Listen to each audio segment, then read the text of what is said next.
make sure y'all like the video and turn on your post notifications so y'all can always tap in when I drop something new. All right, y'all. This is why women come back after leaving. Let's get into it, family. Women tend to make decisions in the heat of the moment, where the thoughts are super loud and extremely hard to quiet. And we make a move, not in clarity, but all in our feelings. The reality is it's unforgiveness that has turned into real resentment. And you feel, or she feels like she doesn't feel anything for that person anymore. But really it's unforgiveness. So then we explode in bitterness. But what we don't understand and we don't realize is that bitterness and resentment are strong feelings, just in the wrong direction.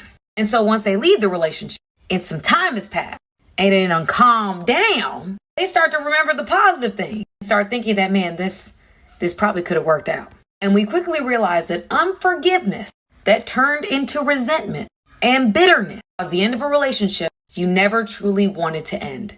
It's like that 80-20 thing where you have a good man and he's doing 80% of what needs to be done. But that 20% that he's lacking, you're so enamored by it that you allow it to crash your relationship, something that y'all spent so much time building. I was gonna save this video for tomorrow, but I might as well talk about it. So how to keep a man on his toes. This video is gonna be a little lengthy because I'm gonna be as specific as possible because there's layers to this. It's not like a simple 1, 2, 3 and it's done. First things first, you have to be confident. If you don't think you're the prize, neither will he. You cannot exude confidence if you do not look your best, because you will not feel your best. And if a man picks up that you are even being the most tiniest bit insincere about your confidence, he will never take you seriously. 2, you need to wholeheartedly believe that you deserve everything in this world, which also means that you excuse nothing. If something makes you uncomfortable, you make it known every single time. And if you have to complain about something more than one time, you need to leave. It may seem extreme, but you need to teach him to take you seriously. You need him to know that you don't have to stick around. Not that you don't want to stick around, not that you don't like sticking around, because part of this, he has to want to chase you. And this whole thing is not about manipulating a man. You actually have to enjoy being around this person and liking them, or else you're going to be miserable. But he has to know that your love for yourself outweighs your like for him. And this is necessary because when you introduce your standards to him, it will make him take them seriously. And he'll either apply it or he'll be intimidated by it and he will excuse himself naturally. Which basically means like he'll either ghost you or make a big deal about it and show his true colors. So getting back into confidence. So when I get a compliment from a man personally, but it does work for other people. I've seen it work for other people. When you get a compliment from a man, you do not tell him thank you. And it's not that you're not grateful, there's just a more meaningful way to show this. Why are you thanking someone for telling you that you're beautiful? You know that you're beautiful. You know that you're worth it. You know that your value is out of this world. You don't have to thank someone for telling you that. That's not something that you needed because you already know that. No, what you're going to do is you're going to say, that's really sweet of you. And say it sincerely, like you can actually mean it because whatever they said was probably sweet. And you're not lying. Like I said, we're not manipulating. And right after that, do not let that moment marinate. Avert your attention to something else. You don't want to let that moment marinate simply because if you let the moment marinate, it's just going to give the idea that you don't get compliments often or that that's just such a big deal to you. Then this is just going to make him think, okay, well, she's satisfied with me just giving her compliments all the time. No, you want him to feel like, okay, what I did was just good, but I want to feel great. I need to do something bigger so that I can achieve getting that thank you. And speaking of averting your attention to something else, you need to be busy. Your every minute, every waking day does not need to revolve around this man. Yes, you want to make him feel that, you know, he's being cared for and attended to, as all women do. But like I said, be intentional. A person can only hear, I miss you, I miss you, I love you so much until it doesn't feel sincere. You want every word that comes out of your mouth to be anticipated by him. You literally want him like this every time you speak. You want him to hope that you're about to say that you love him or you miss him. You don't want him to be used to it. Complacency kills romance. And lastly, because there's so many layers to this, so this is just going to be part one. It depends on how extreme you would like to take things. I have a quick story time. So I had a friend and she went on a date with her boo. And it was really one of those dates to try to revitalize their relationship because there was just a struggle. Long story short, she literally got our guy best friends to walk up to their table and look at her and say, "You are gorgeous," and then look at him and just look at him up and down and walk off. You think that man didn't step up his game? Sometimes, if need be, he has to physically see that there is competition. But hopefully this helps. I will do a part 2 if y'all need a part 2. Yeah. Dog shit advice, man. Dog shit. I don't even know why they do this to each other. Like, the man that you are attracted to, so are other women. Y'all all want the same dude, so he has his pick of the litter. So the same way that you don't really need him, he probably don't really need your ass either. And the crazy part about it is that you're on a time clock because your looks are gonna fade. This is why, if you want to set yourself apart, you do not tell a girl that she's beautiful. Why? Because they already know. So why even talk about it? Why tell them something they already know? You could just pretend like it don't exist.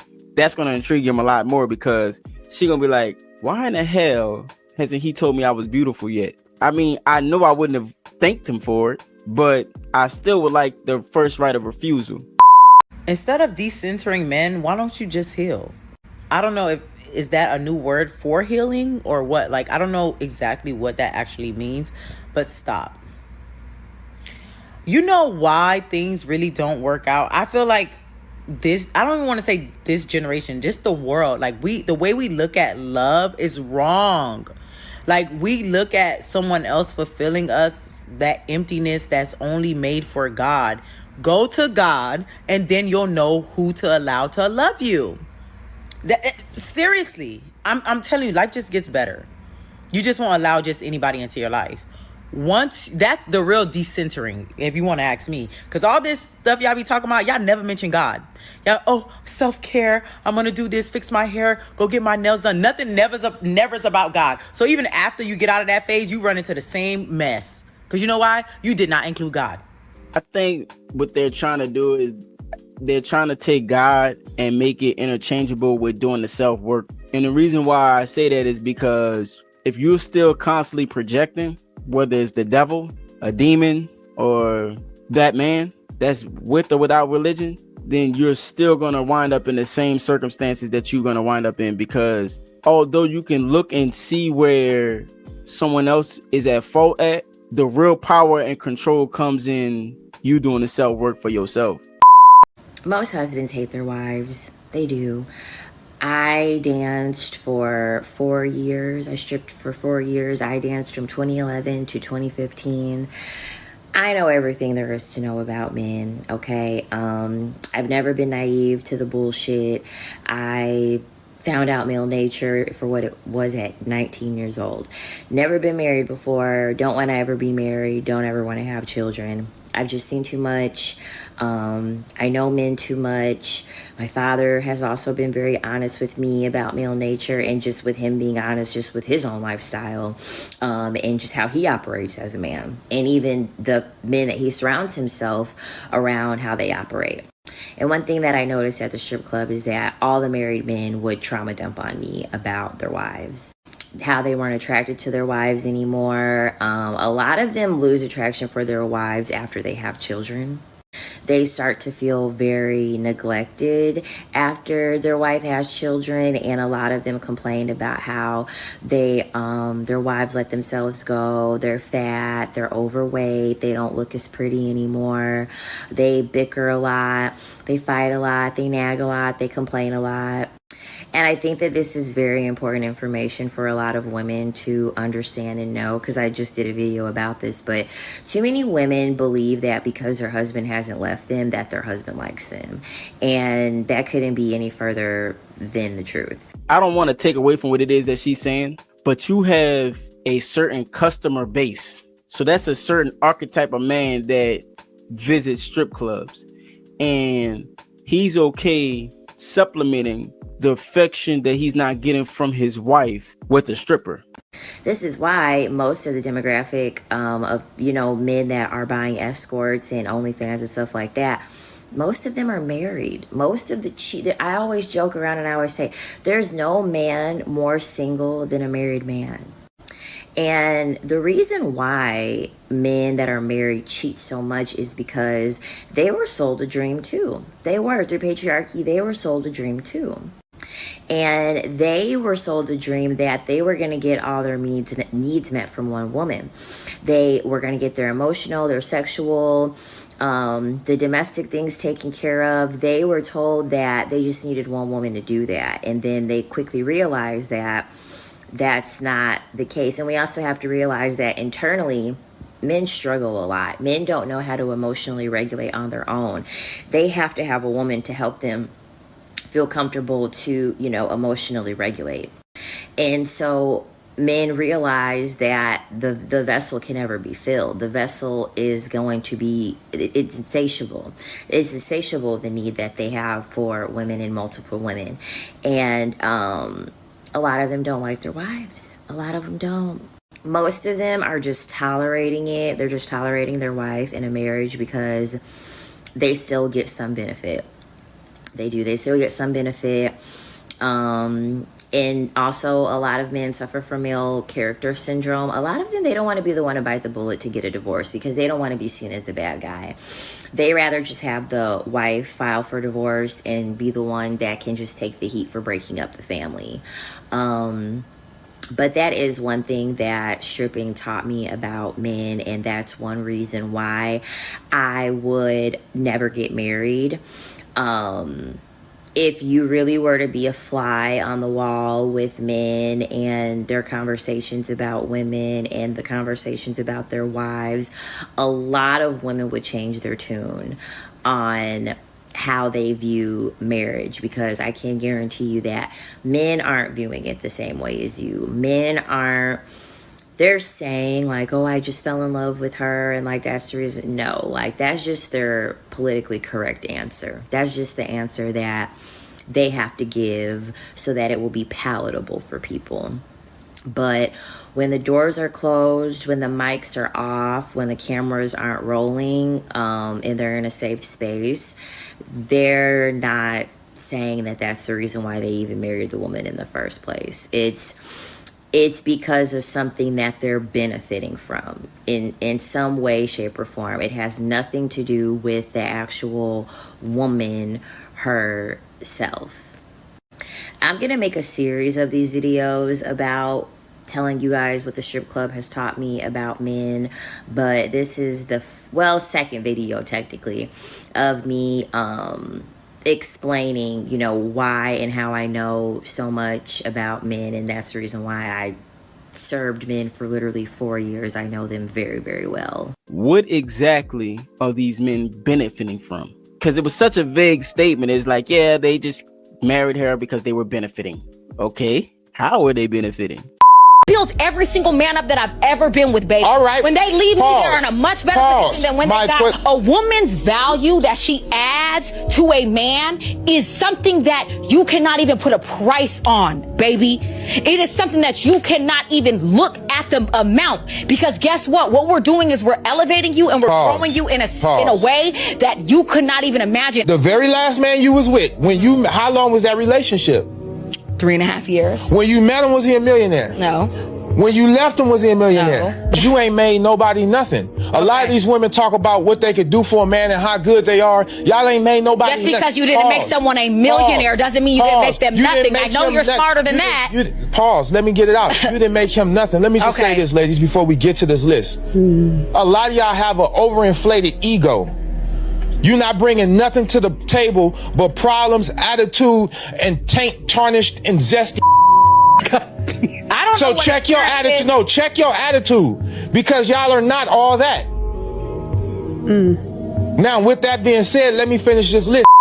If there's one piece of advice I can give you regarding dealing with men, it is this one thing, because like I was just looking at my camera roll and oh my God, the story that I have for you. But the one thing that you for sure like should not tolerate from any man is something that I feel like we've been conditioned to tolerate since we were children, since we were little girls. And that thing is to tolerate their joking and not call them out on their joking. Joking has been used by men as a form to humble women since the beginning of time. And one thing that I feel like everyone should practice, man or woman, is pattern recognition. Pattern recognition is crucial.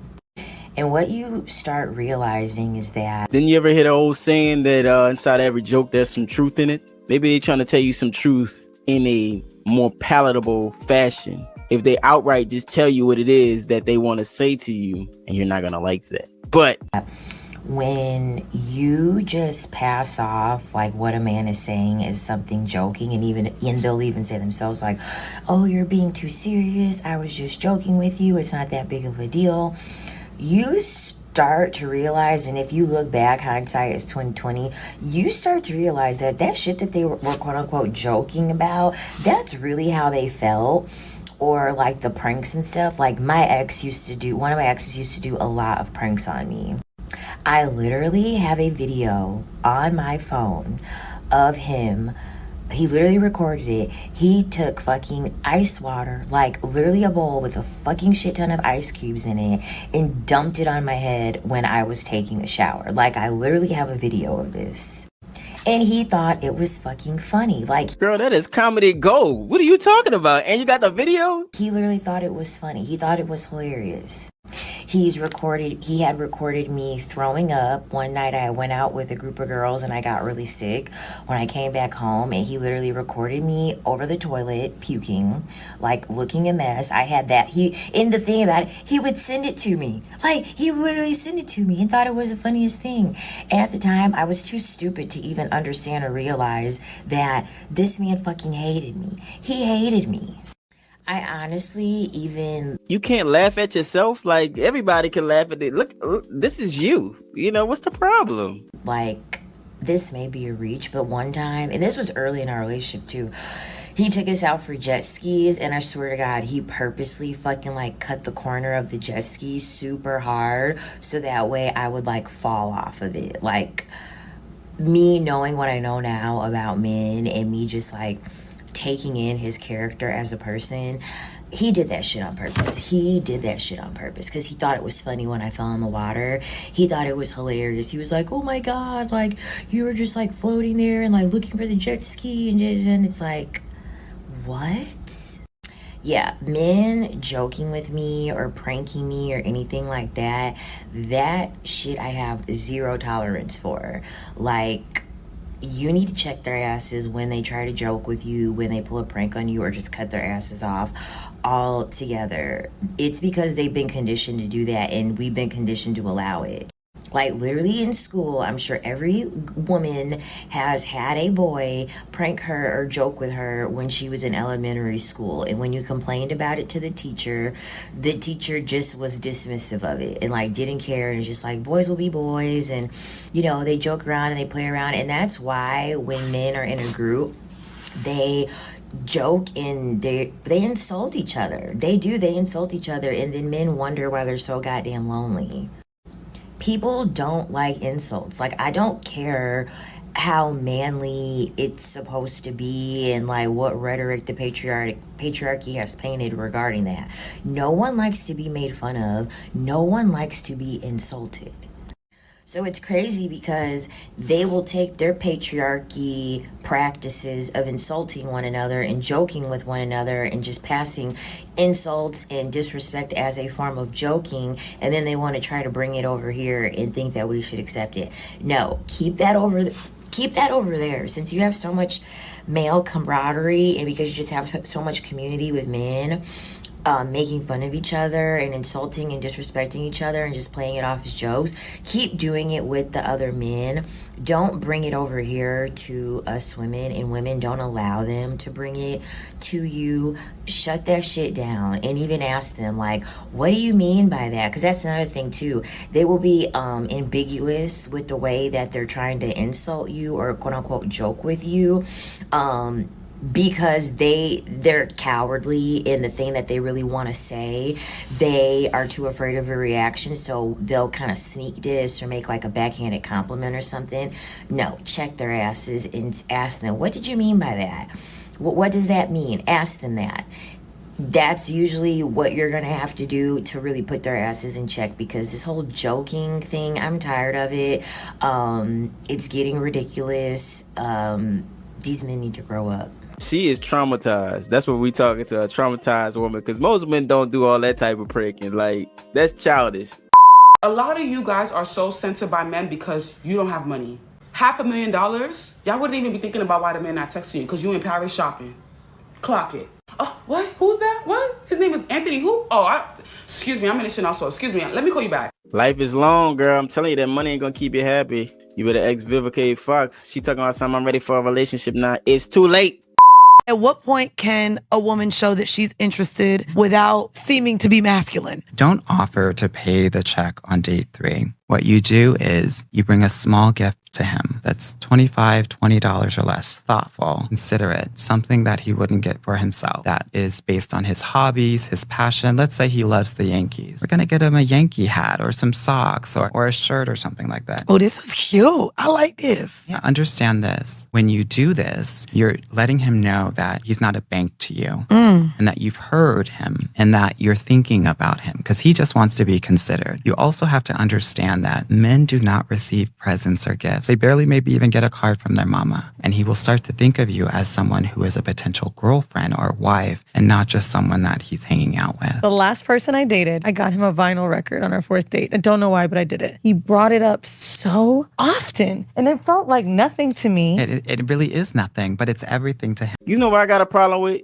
Why don't you ask a straight man how to do this? Like, you know what I mean? Like, I ain't got no, it is what it is. I ain't got nothing. But how you gonna talk to somebody? You know what?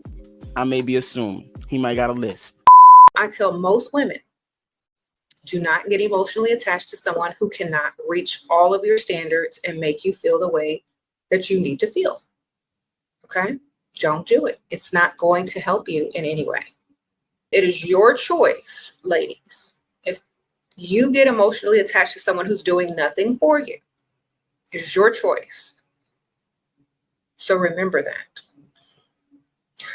More women these days are not allowing an emotional attachment with certain men because they don't deserve it. Okay? A lot of women have become emotionally attached to some men even though they didn't deserve it, and now they can't figure out what to do because they're emotionally connected. Now, if that man is not as emotionally connected to you, then it's not real. It's a one-sided. So therefore, what you got to do, emotionally connect with yourself. If you have kids, connect with your kids emotionally, but don't connect with people that don't deserve it. If they don't deserve it, they don't get it. Simple as that. It is not something that is free. It's not something that's given freely. It's something that's earned. Okay? A man has to earn that part. Okay? Because people seem to feel like their emotions and their feelings get hurt and they want to do all these kind of crazy things. And they can't let go because they feel like, oh my gosh, this thing happened. That's because you had those emotional feelings when you should not have. And it's important to know thy enemy. This lady is brainwashing these women, and I mean, she's having great influence. So you gotta know what's up. You gotta know where they're getting the information from and where the originator is. This is the research. You know what I'm saying? I'm bringing it to y'all. I don't need a man right now. So you saying, oh, you're single because you can't get a man? Yeah, let me ask you a question. You can't retain one? Is there ridiculous? The reason why you're saying that you don't need a man right now is because of your inability to attract and retain a man of value right now. Because if you were attracting and retaining any dudes, I'm focusing on my career and bettering myself. So are you celibate? That doesn't matter. Okay, cool. You're not celibate. So that means that you got some random that has no potential that's smashing. You granted him your key, because women hold the key to sex. You granted him your key of sex, right? Okay, cool. He didn't grant you his key of a relationship, but even if he did, you probably wouldn't accept it because he's a low-tier dude. That's my point. Because if he was a high-tier dude, you would be the one begging for a relationship. Say if I'm an incel, I don't have the ability to have sex. I'm involuntary celibate, right? That means that girls don't want to have sex with me. I want to have sex with them, but they don't want to have sex with me. And I'm just saying like, oh yeah, well, I'm not having sex because it's by choice. No, it isn't by choice. It's a man's natural proclivity to have sex. It's a woman's natural proclivity to want a quality man. So what I'm saying is that you're not getting your natural proclivity and you're trying to cope with it and say, oh yeah, I don't want it. That's the copium that they use to brainwash themselves into thinking, hey, I'm just not ready for the man that I want. Like I can pick him whenever I'm ready. And it's like, no, you can't. Because what you're waiting for ain't arrived and you're still giving the goods to somebody else that you don't even find qualified enough. Make sure y'all like the video and turn on your post notifications so y'all can always tap in when I drop something new.